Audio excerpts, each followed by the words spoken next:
అంటే విజయవాడలో నాకు తెలిసి చాలామంది ప్రముఖులు ఇక్కడే ఉన్నారు, డాక్టర్స్ కానివ్వండి, పాత్రికేయులు కానివ్వండి అంతా. కానీ ఒక రౌడీ రాజకీయాలు అనేటువంటి ఒక ముద్ర విజయవాడ మీద పడటానికి కారణం ఏమంటారు?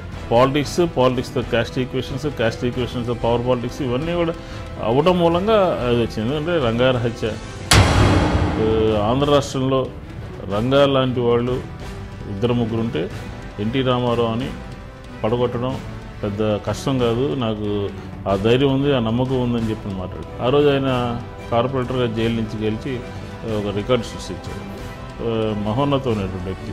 ఆ రోజు చూడండి, పోలీసుల అత్యాచారాలు కానీ, పోలీసుల దమనకాండలు కానీ, లాకప్ డెత్లు కానీ, శిరోముండనం అని చెప్పని ఒక పోలీస్ స్టేషన్లోనే ఒక మహిళకి శిరోముండనం చేయడం కానీ, ఇలా రిక్షా నరసింహరావు అతన్ని లాకప్ డెత్ చేయడం, ఇలా అనేక రకాలుగా దీక్షా శిబిరంలో ఆ రోజు ఏంటి విష్ణు గారు ఏంటి ఇటువంటి వ్యాపారంలో ఉన్నారు అనేటువంటి మాట కూడా వినపడి. అవునవును, కొంతమంది కావాలని కుట్ర చేసి ఒక సైనైడ్ కలిపారు వాటర్లో.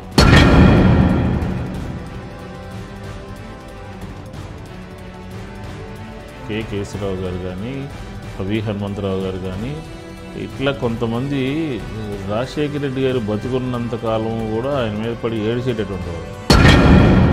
విడిపోయిన తర్వాత what is the future of AP? రెండు బాగా అభివృద్ధి చెందుతున్నాయి అంటారా, లేకపోతే అన్యాయం జరిగింది ఏపీకి అని అంటారా? విష్ణు గారు, మీరు అంటే అర్బన్ డెవలప్మెంట్ అథారిటీ చైర్మన్ ఉన్నారు విజయవాడ కూడా, దానికి మీరు 4 ఏళ్ళు ఉన్నారు. 4 ఏళ్ళలో మీరు ఏం చేశారు? కాంగ్రెస్ పార్టీ అధికారంలో ఉండగానే, యూపీఏ అధికారంలో ఉండగానే ఆయన మీద ఈడీ అటాచ్మెంట్లు కానివ్వండి, సిబిఐ ఎంక్వైరీ కానివ్వండి, ప్రత్యేకించి జేడీ లక్ష్మీనారాయణ గారు లాంటి ఒక ఆఫీసర్ని ఇక్కడ తీసుకొచ్చి కేసులు వేయించడం, ఇవన్నీ జరిగింది కాంగ్రెస్ పార్టీ హయాంలోనే కదా. చాలామంది రాజశేఖర రెడ్డి గారిని అభిమానించేవాళ్ళు ఆయన కుమారుడు పార్టీ పెట్టినప్పుడు ఆయనతో కలిసి సేల్ అవుతున్నారు, ట్రావెల్ చేస్తున్నారు. మీరు ఎందుకు వెళ్ళలేదు? కాంగ్రెస్ ఎమ్మెల్యేలు చాలామంది అత్యుత్సాహంతో జగన్ గారు సీఎం కావాలనేటువంటి సంతకాలు సేకరణ చేశారు.